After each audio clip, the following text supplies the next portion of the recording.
حضراتكم طبعا التجمع الخامس بقى، والمكان مرتفع شويه عن القاهره. ودي لعبه لحسين السيد، انما شوطه انما بعيده، لكن القرار واخده. دي بقى الاضافات، الخبرات لما بتكتمل مع اللعيب وبينضج كده، بيوصل لسن معين بعد عدد 200 300 مباراه كده في الدوري العام والكاس والمنتخب، وينضج بقى، يعرف يبقى اضافه، يعرف يشوط ازاي من المكان ده، او هيلعب الاوفر ازاي، او هيزيد يعمل الوان-تو مع حد من المهاجمين.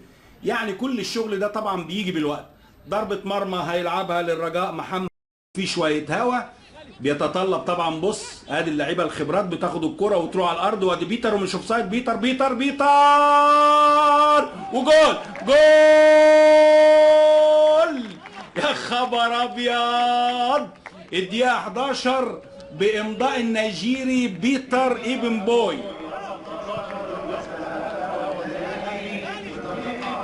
بيتر ايبن بوي الهدف الاول في الدقيقه 11. 1-0 النادي الاهلي. الهدف الاول بيتر ايبن بوي.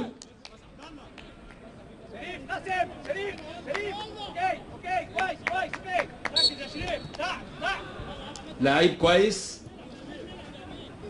وسجل للنادي الاهلي في اول تجاربه، والنادي الاهلي لعب امام الجيش الرواندي.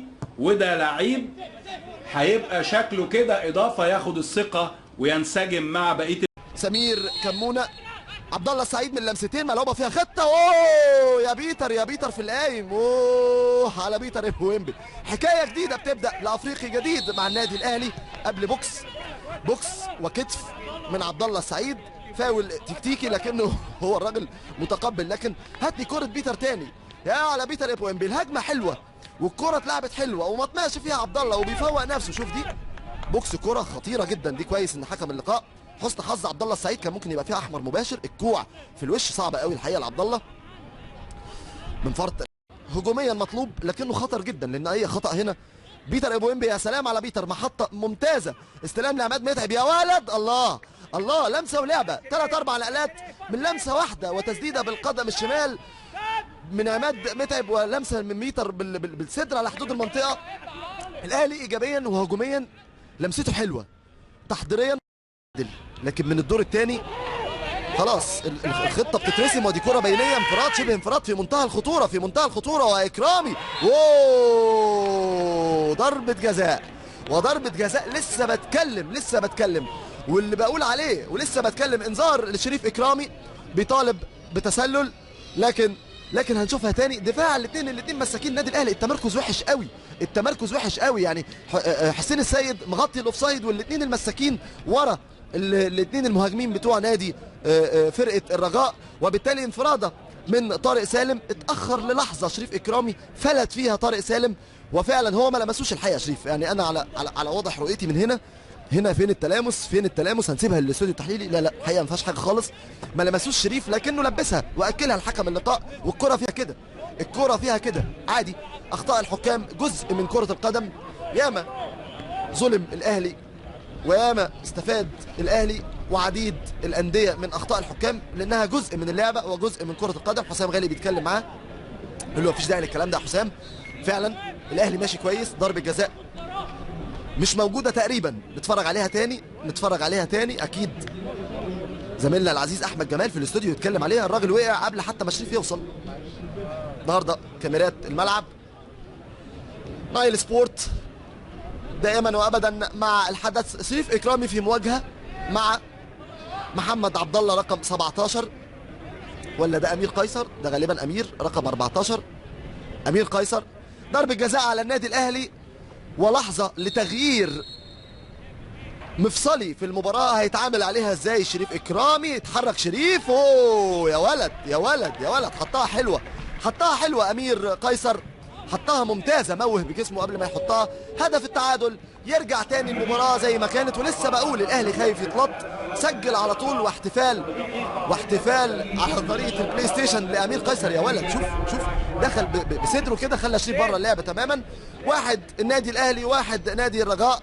نبدا تاني ومن تاني يعاد شريط المباراة لنقطة البداية. تقدم الأهلي عن طريق بيتر إبويمبي وتعادل الرجاء من ضربة جزاء تبدو لي في كابينة التعليق غير صحيحة. نتكلم عليها ازاي في الاستوديو، نتكلم عليها ازاي مع الكابتن عصام عبد المنعم والكابتن علاء نبيل.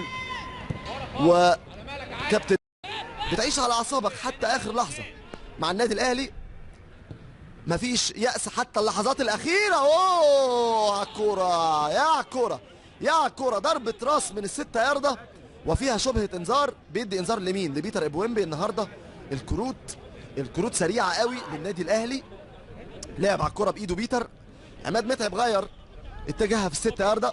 طلعت ازاي؟ عملت بند في الأرض، طلع عماد ضربة راس في الأرض، وبيتر غالبا حاول يلعب عليها بإيده.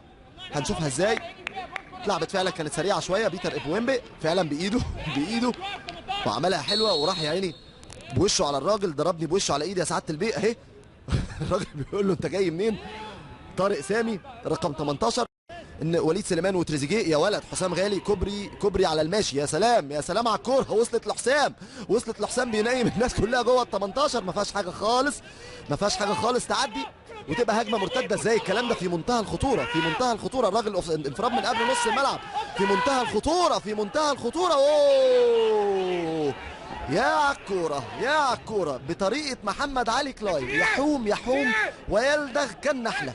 فرقه الرجاء وكمونه النهارده بيلعب بالهجمه المرتده ممتازه. واي حد، مش بس كمونه، اي حد يلاعب النادي الاهلي بالهجمه المرتده مش ممكن. الاثنين مساكين بتوع النادي الاهلي بطريقه الدفاع العالي يلعب الاثنين مساكين على الدايره. تنفع في الليجا في اسبانيا وتنفع في كل مكان، لكن مع النادي الاهلي ما تنفعش. لازم شويه عمق، ولازم حسام غالي كمان يربط، يبقى مسمار ربط مش مسمار بدايه هجومات فقط مع النادي الاهلي. انفراده صريحه. لو كان الرجاء لط الثاني كانت بقت مباراه في منتهى الصين. عبد الله داس على الكوره، هيبتدي يدور. اركب يا بيتر. فين العرضيه؟ اوه مؤمن زكريا اوت اوف بالانس جوه المنطقه. مش جسمه مش معدول داخل. سبق الكوره فحاول يرجع لها تاني.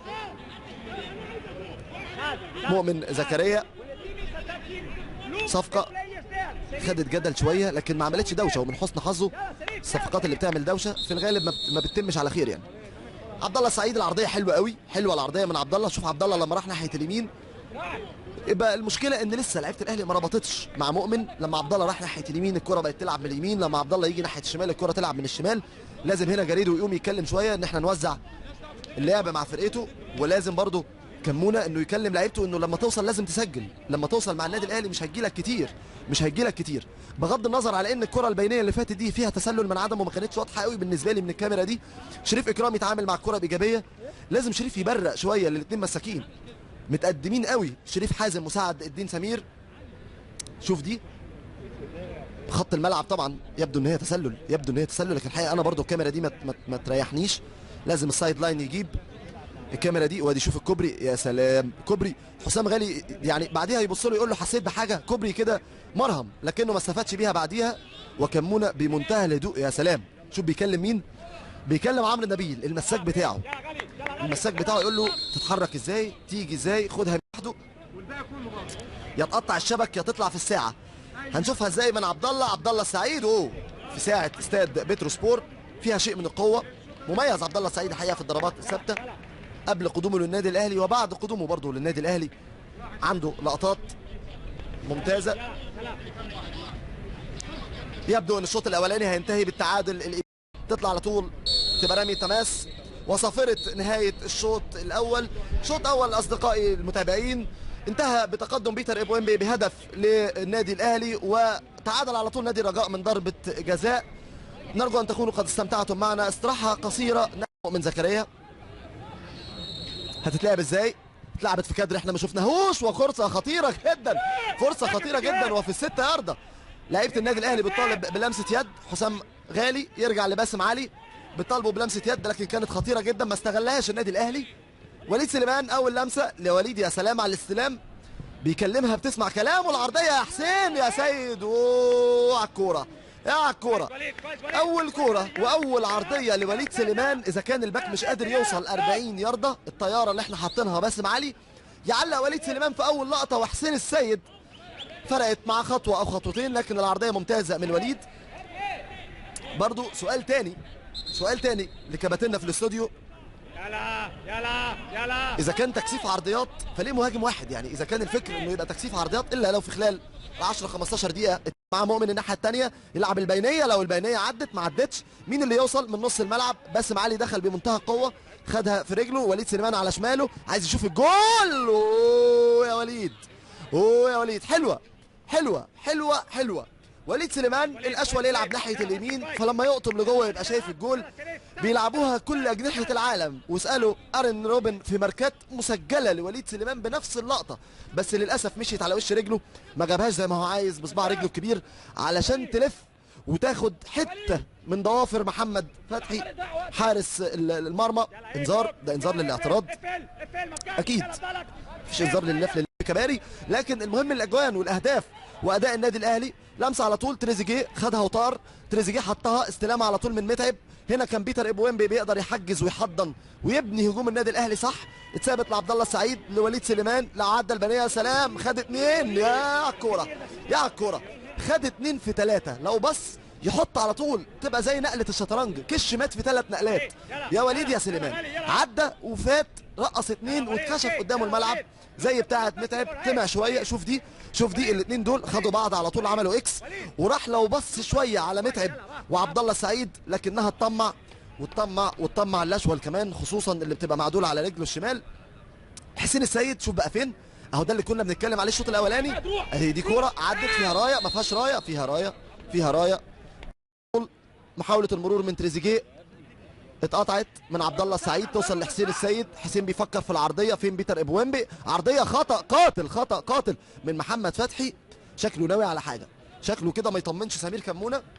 محمد فتحي اتلعبت على طول، رمي التماس، وليد سليمان، باسم علي، اتعلقت من باسم، استلام على حدود المنطقه، الريتم بقى في الزحمه، برضو دخل بكل قوه دفاع نادي الرجاء. مش عارف ليه المطلوب ان الاختراق يبقى من العمق وتتضرب دايما من على الاطراف وانت فاتح اطرافك. ترقيصه ممتازه يا ولد لعيب ممتاز، لكن جاله على طول باسم، ما فيهاش حاجه خالص، لكن حكم اللقاء حسبها على طول. ترقيصه حلوه، وقع في الارض،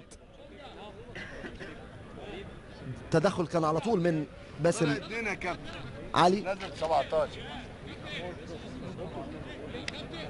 تغيير اخير، صلاح الدين الاثيوبي، ده اللمسه ولعبه. صلاح الدين الاثيوبي طلعها تاني بره اللعب، هتتعلق لباسم علي، تسديده من بدري. باسم بيقول